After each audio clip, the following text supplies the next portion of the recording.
जिस काम से किसी दूसरे का कुछ फायदा हो, जिससे उसको आगे बढ़ने की प्रेरणा मिले, वो समाज सेवा है।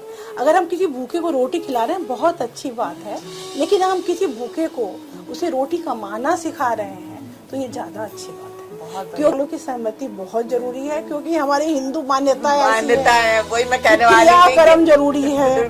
हालांकि कोई नहीं सोचता कि मिट्टी का शरीर है, मिट्टी में जाना है, किसी के काम आ रहा है तो बहुत बड़ी बात है। मेरी संस्था का नाम अनमोल संकल्प सिद्धि फाउंडेशन है। मैंने इस संस्था का निर्माण इसीलिए किया था कि मैं इसमें इस तरह के काम करूं, जिसमें इवेंट्स वगैरह ना करके मैं कुछ ऐसे काम करूं जिसका कोई उद्देश्य हो। इसे आओ सहेली गॉसिप करे इस तरह का नहीं, ऐसा भी नहीं है, लेकिन इसमें ऐसी संस्था है ये जहाँ हर एक काम हंस खेल के हो जाता है।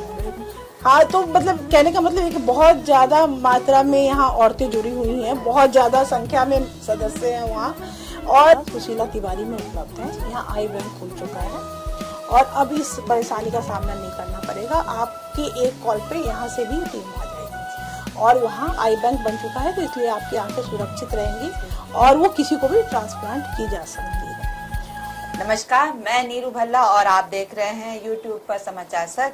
और जैसा कि पहाड़ की मजबूत महिलाओं की सीरीज चल रही है हमारी, और इसी सीरीज में आज हमारे साथ जुड़ चुकी हैं एक ऐसी सशक्त महिला जो देखे पेट की भूख सब शांत कर सकते हैं, पानी प्यासे को पानी पिला सकते हैं। लेकिन एक बड़ी बहुत ही इम्पोर्टेंट चीज है जो आज हम मैम से पूछेंगे और आपको इसी बारे में थोड़ा हमसे बात करेंगे। तो पहले मैम से ही बात करते हैं। नमस्कार मैम, समाचार सच में आपका स्वागत है जी। आपका बहुत बहुत धन्यवाद। हाँ जी। तो मैम पहले तो आप थोड़ा सा हमारे दर्शकों को अपना परिचय दे दीजिए कि आप कहाँ से बिलोंग करते हैं और शिक्षा दीक्षा कहाँ से हुई आपकी। मेरा नाम सुचित्रा जायसवाल है और मेरा मायका बिहार का है। बिहार के सीतामढ़ी जिले की हूँ मैं, जहाँ सीता जी की जन्मभूमि है, जहाँ सीता माता का जन्म हुआ था। मैं वहीं की बेटी हूँ और मेरी शादी को आज 32 साल हो गए हैं और मैं 32 साल से यहाँ हूँ हल्द्वानी में।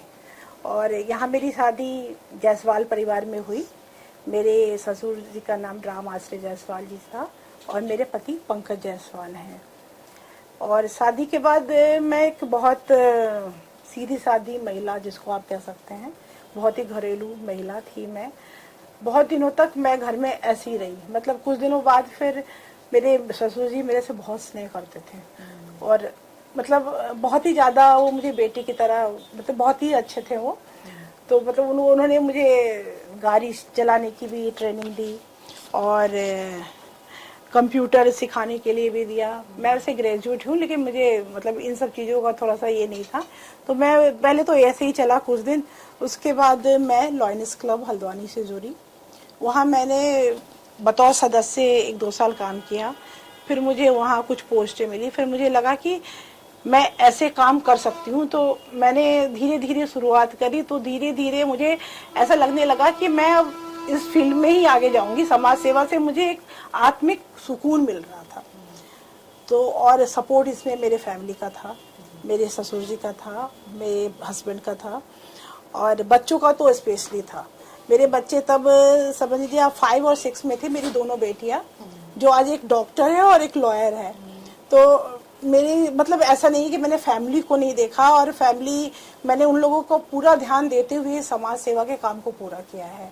और आज इस क्षेत्र में मेरे ख्याल से मुझे 22 साल से ऊपर हो गए। वैसे जिस तरह आजकल मैम विभिन्न संस्थाएं सामने आ रही हैं, हम देख रहे हैं कि हर कोई एक समाज सेवी बन रहा है। तो हम चाहते हैं कि क्या समाज सेवा का क्या स्वरूप है, क्या परिभाषा है इसकी, असल क्या परिभाषा है? आप काफी समय से जुड़े हो इनसे। समाज सेवा का मतलब परिभाषा के रूप में अगर मैं कहूँ, समाज सेवा की परिभाषा, जिस काम से किसी दूसरे का कुछ फायदा हो, जिससे उसको आगे बढ़ने की प्रेरणा मिले, वो समाज सेवा है। अगर हम किसी भूखे को रोटी खिला रहे हैं बहुत अच्छी बात है, लेकिन हम किसी भूखे को उसे रोटी कमाना सिखा रहे हैं तो ये ज्यादा अच्छी बात है। क्योंकि मतलब अगर हम एक दिन उसको खिला देंगे, दूसरे दिन वो खुद मांगने आएगा। अगर हम उसको सशक्त बना दे, अगर हम मुझे रोजगार दिला दे, तो मेरे ख्याल से इससे बड़ी समाज सेवा कोई नहीं। इससे बड़ी तो हमें उस तरफ कदम बढ़ाना चाहिए। बिल्कुल बिल्कुल। मैं ये नहीं कह रही हूँ कि जो लोग रोटी खिला रहे हैं वो अच्छा काम नहीं कर रहे हैं, वो बहुत अच्छा काम कर रहे हैं। जो लोग खाना दे रहे हैं बहुत अच्छा काम कर रहे हैं, जो लोग वस्त्र दे रहे हैं बहुत अच्छा काम कर रहे हैं।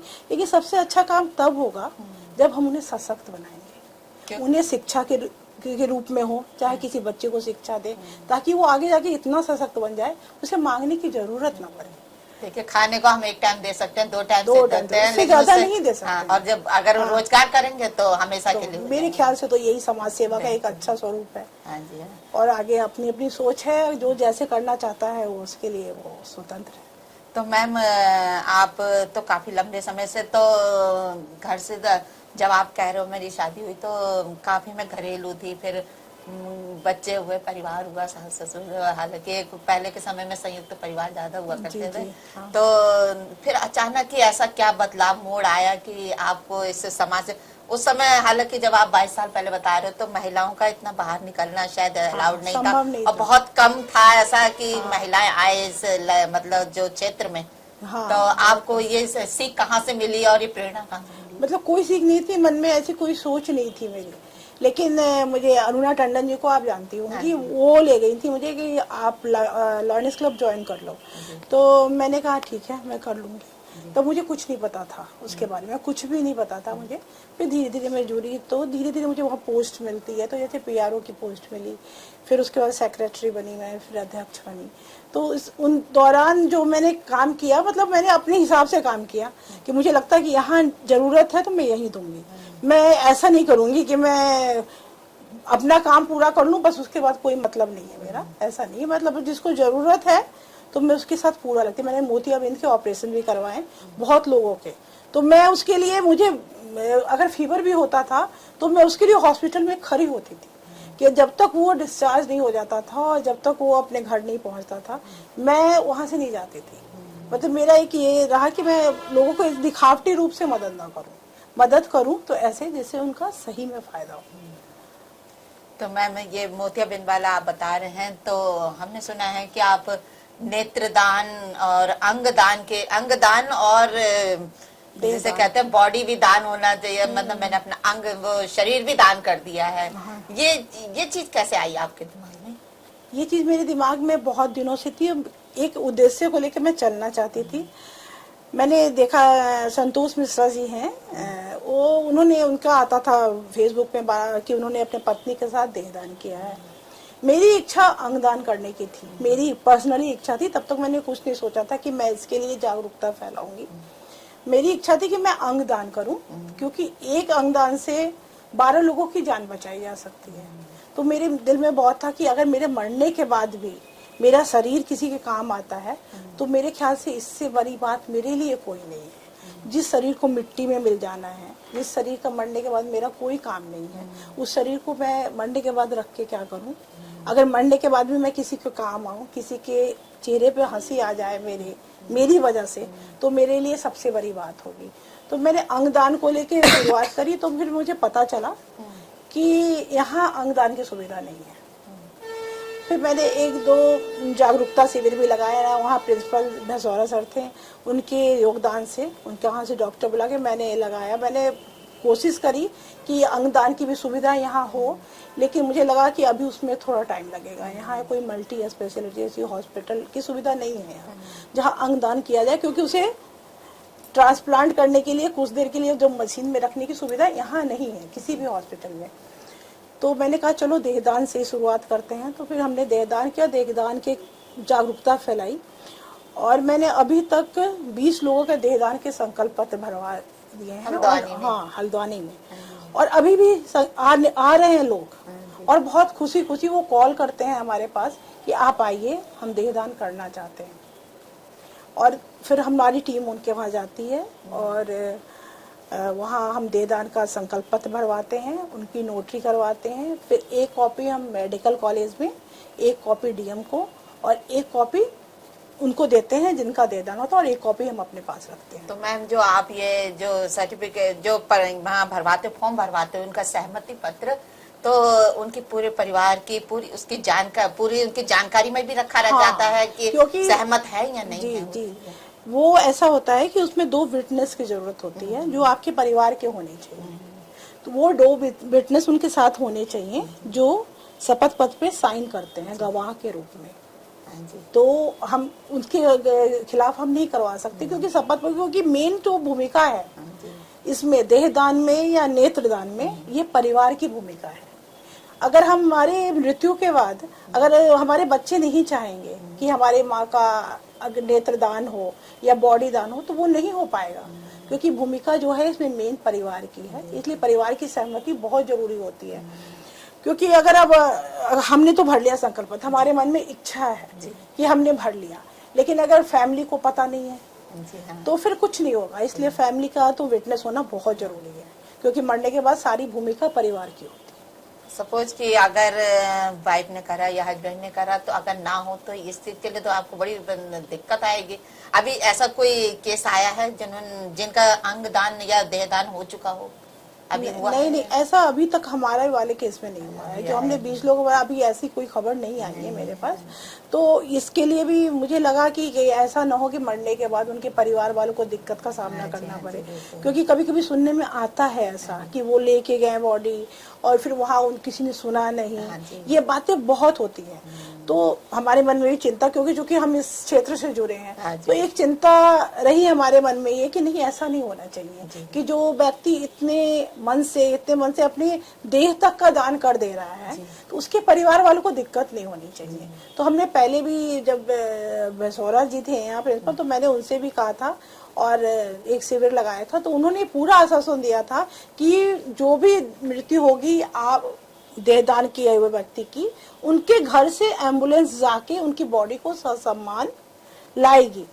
लेकिन अभी तक इस पे कार्य शुरू नहीं हुआ है। अभी हमने जोशी जी जो हम नए प्रिंसिपल हैं उनसे भी बातचीत की है, उन्होंने भी यही आश्वासन दिया है कि आपके द्वारा जो भी होगा अगर आप लोग संपर्क में रहेंगे तो ये काम हो जाएगा आसानी से। लेकिन अगर ये कार्यान्वित हो जाएगा तभी हम इसको अच्छे से लेंगे, लेकिन अभी तक तो हुआ नहीं है और हम कोशिश में लगे हुए हैं।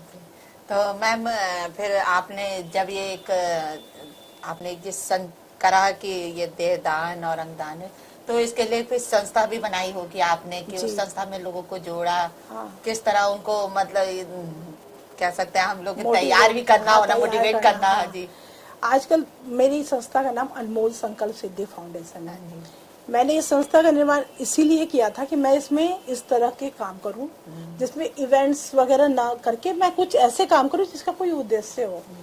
तो मैंने जोड़ा, मेरे साथ अरुणा टंडन जी भी जुड़ी हुई हैं और मेरे साथ रितंबरा वर्मा जी हैं और तरनजीत मैम, पलजीत मैम और मिथुन जायसवाल जी, मनोज जौहरी जी, बहुत काफ़ी लोग हैं, रेणु कांडपाल जी, सुमन पाठक, ये सब जुड़ी हुई हैं।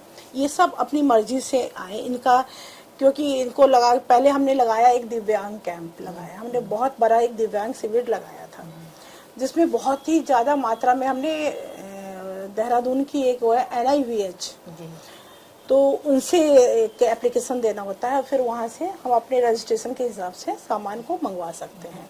तो हमने बहुत 58 तो हमने ट्राईसाइकिल, 35 के करीब हमने व्हील चेयर, छड़ी, कान सुनने की मशीन, चश्मे, बाकी सब बहुत सारे लोगों को वितरित किए, उनके रजिस्ट्रेशन करवा के उनका विकलांग सर्टिफिकेट लेके। ये कैंप हमने लगाया था 2021 में लगाया था शायद, हाँ। तो काफ़ी लोगों को वितरण किया। तो ये सब लोग उस समय मेरे से जुड़े सारे लोग, क्योंकि उस समय तक ये हमारी संस्था की शुरुआत थी और मेंबर्स हमारे पास ज़्यादा नहीं थे। तो मुझे लगा इतना बड़ा शिविर लगाने के लिए मुझे मेंबर्स की ज़रूरत है, क्योंकि अकेला चना कभी बाहर नहीं फोड़ सकता, अगर टीम वर्क नहीं है तो कोई काम नहीं हो सकता। तो मैं ये लोग आए अपनी इच्छा से, तो फिर मैंने सबको जोड़ा और मैंने बताया कि मैं ऐसा काम करना चाहती हूँ और इसमें आप लोग भी जो भी चाहो वो आप कर सकते हो, ऐसा नहीं है, लेकिन ये काम मेन होगा। हमारे संस्था का उद्देश्य देहदान और नेत्रदान से ही रिलेटेड होगा जी।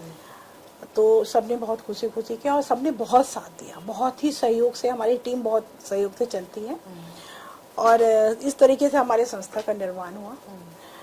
और अब आगे हमारी योजना इस आगे की जनवरी के माह में 2024 में एक कैंप और लगाने की सोच रहे हैं हम, दिव्यांग शिविर, उसकी भी योजना चल रही है उसके। तो मैम आप तो पिछले ये आप कई संस्थाओं से जुड़े हुए हैं, तो अदर्स इसके अलावा और जो संस्थाएं उनमें आप क्या क्या अपना सहयोग देते रहते हैं? जिस तरह के देखिए प्रेसिडेंट चेंज होते हैं हर एक संस्था में, तो जैसे लॉयनेस क्लब ही है तो आप प्रेसिडेंट चेंज हो जाते हैं, तो प्रेसिडेंट की सोच के ऊपर निर्भर करता है क्योंकि वो किस तरीके से उस संस्था को आगे ले जाएगा। अब मेरी सोच अलग है, उनकी सोच अलग है, लेकिन जो वो एक्टिविटी सजेस्ट करते हैं उसमें पूरा सपोर्ट करती हूँ मैं, ऐसा नहीं है। तो उसमें बहुत तरीके की एक्टिविटी होती है, उसमें भी सब मोतियाबिंद के ऑपरेशंस, लोगों को खाना खिलाना और मतलब इस टाइप की एक्टिविटी होती है वहाँ भी। और गरीब कोई लड़की हो तो उसकी शादी वादी का भी व्यवस्था करते हैं हम लोग, तो ऐसी सारी होते हैं। वैसे महिला समिति को आप जानती होंगी, तो वैसे लोगों की बहुत एकजुट संस्था है वो, तो उसमें भी बहुत काफी सहयोग रहता है हमारा, तो वो भी बहुत अच्छे से होता है, मतलब बहुत सारे कार्य करते हैं वो लोग मिलके। तो ये जायसवाल सभा से भी जुड़े हैं आप? जी, जायसवाल सभा की संरक्षिका हूँ मैं, महिला जायसवाल समिति की। इसके अलावा हमने सुना है कि आप एक यहीं की संस्था है सखी सहेली, शायद आप उससे भी जुड़े हो। हाँ हाँ, ये सखी सहेली का क्या मतलब है? मैंने ये थोड़ा सा कंफ्यूजन है। इसे आओ सहेली गॉसिप करे इस तरह का? नहीं, ऐसा भी नहीं है, लेकिन इसमें ऐसी संस्था है ये जहाँ हर एक काम हंस खेल के हो जाता है। हाँ, तो मतलब कहने का मतलब है कि बहुत ज्यादा मात्रा में यहाँ औरतें जुड़ी हुई हैं, बहुत ज्यादा संख्या में सदस्य हैं वहाँ, और सब बहुत अच्छे से पार्टिसिपेट करते हैं। आप बिलीव नहीं करोगे, बहुत कुछ सीखा है मैंने इस ग्रुप से, कि जो कि मुझे भी नहीं पता था। मैं जैसे कि अब एक कोई सुंदरकांड का आयोजन होता है, तो सुंदरकांड का आयोजन होता है तो हम उसके लिए बहुत खर्च करते थे जी। पहले तो मुझे जब इस संस्था से मैं जुड़ी तो मैंने देखा, वो इसमें सचिव है सुमन वार्ष्णेय और कोषाध्यक्ष है खुशबू जायसवाल जी, मतलब मेरी बहुत क्लोज फ्रेंड है वो। तो मतलब उन लोगों ने कहा कि दीदी हम ऐसे करते हैं कि उन्होंने एक पेन ड्राइव में सुंदरकांड का लिया, उन्होंने लगाया और सारी औरतें बैठ के, मतलब 100 की मात्रा में संख्या में औरतें होंगी वहाँ, और वो सारी बढ़कर इतना सुंदर आयोजन हुआ वो, कि मुझे लगा कि मुझे तो इस ग्रुप से सीखना पड़ेगा कि ऐसे काम कैसे करते हैं, जिसमें मतलब बहुत अच्छे से वो लोग मैनेज करती हैं और बहुत अच्छा कार्य करती हैं।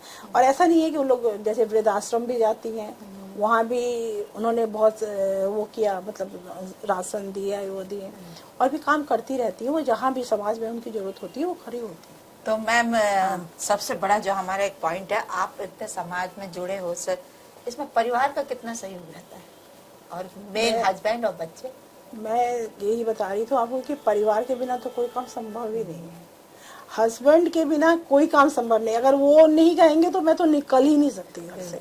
तो और बच्चों को तो मैं बताऊं, जब मेरे बच्चे छोटे थे, अब तो वो उनके पास समय नहीं है क्योंकि एक डॉक्टर है और एक लॉयर है, वो अब समय नहीं निकाल पाते हैं मेरे लिए, तब उनके पास समय था। तो मैं जब लॉयनेस में सेक्रेटरी, तो एक रिपोर्ट बनती थी, हर एक एक्टिविटी की एक रिपोर्ट बनती थी, वो ऊपर लॉयंस क्लब में जाती है।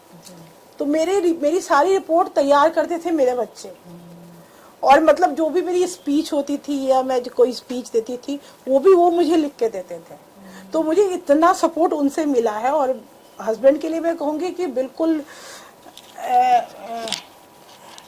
मतलब उनका सपोर्ट तो बहुत रहता है मेरे साथ, बहुत ज्यादा रहता है, क्योंकि हर एक काम में अगर मैं किसी चीज में पीछे हट जाऊं तो वो नहीं, तुम जाओ और ये काम करो, मतलब उनका ये रहता है कि नहीं। समाज सेवा में ऐसा होता है, समय की कोई सीमा पाबंदी नहीं है, पाबंदी नहीं है। हाँ, लेकिन रात समय को भी बोला तो रात को भी जाना, क्योंकि आप ऐसी सेवा कर रहे हो, तो आप देखिए बीमारी और ये कह के तो आती नहीं। बिल्कुल। और वो बस यही है कि हस्बैंड का बहुत सहयोग है, उनके सहयोग के बिना तो मैं कोई कार्य कर ही नहीं सकती। तो मैम अब ये तो हमारे अपने आप से वो हो गए, तो एक चीज ना, ये जो दान करते हैं इसीलिए हम दूसरों को क्या कहें कि लोग इस चीज के लिए जागरूक हो, आगे आए इस दान के लिए। अगर लोग और जिसको इसकी जरूरत हो, जो वाजिब इंसान हो, उसको मिले भी ये चीजें। जैसे मेन आंखें हैं हमारी, हालांकि जो ये हम लोग किडनी ट्रांसप्लांट कराते हैं, ये भी बड़ी जरूरत की चीज है, कहते हैं तो 31 भी पड़े तो हो जाता है काम। तो इसके लिए एक आदमी मरता है और उसका वो अंग कितनी देर तक हमारे पास वो सुरक्षित रह सकता है, हॉस्पिटल में सुरक्षित रह सकता है। और वो दूसरे में कितनी देर में वो मतलब हम उसे ट्रांसप्लांट करा सकते हैं? नेत्रदान के लिए जैसे है, नेत्रदान के लिए 6 घंटे की लिमिट होती है। तो अब पहले इसके लिए मुरादाबाद से टीम आती थी, तो 6 घंटे मतलब आ जाती थी, विद इन 2 आवर्स वो आ जाती थी और आपका लेके चली जाती थी कॉर्निया। लेकिन अब हमारे लिए खुशी की बात है कि अभी सुविधा सुशीला तिवारी में उपलब्ध है। यहाँ आई बैंक खुल चुका है और अब इस परेशानी का सामना नहीं करना पड़ेगा। आपके एक कॉल पे यहाँ से भी टीम आ जाएगी और वहाँ आई बैंक बन चुका है, तो इसलिए आपकी आंखें सुरक्षित रहेंगी और वो किसी को भी ट्रांसप्लांट की जा सकती है। और अंगदान की सुविधा मैंने आपको पहले भी बताया कि यहाँ नहीं है, नहीं है, यहाँ अभी नहीं है, यहाँ सिर्फ देहदान होता है। जैसे किडनी काम आ सकती है, वो नहीं है, वो नहीं है यहाँ, इसके लिए प्रयासरत है हम लोग। लेकिन देहदान की सुविधा है और देहदान में ये है कि वो आपकी बॉडी से रिसर्च करते हैं और मेडिकल स्टूडेंट को उसकी शिक्षा देते हैं। जैसे कि आपकी बॉडी में अगर ये बीमारी हुई है तो किस वजह से हुई है। आपकी एक बॉडी से बहुत सारे डॉक्टर्स तैयार होते हैं जो कि एक भविष्य के लिए अच्छे भविष्य का निर्माण करते हैं और आगे के लिए लोगों को भी अच्छे डॉक्टर्स मिलेंगे तो भी सेहत सही रहेगी। तो वहाँ वो चीज होता है कि वो आपकी बॉडी फिर परिवार वालों को नहीं मिलती है, आपकी पूरी बॉडी मेडिकल कॉलेज चली जाती है। तो इसके लिए परिवार वालों की सहमति बहुत जरूरी है, क्योंकि हमारे हिंदू मान्यता है, वही मैं कहने वाली थी, कर्म जरूरी है। हालांकि कोई नहीं सोचता कि मिट्टी का शरीर है, मिट्टी में जाना है, किसी के काम आ रहा है तो बहुत बड़ी बात है।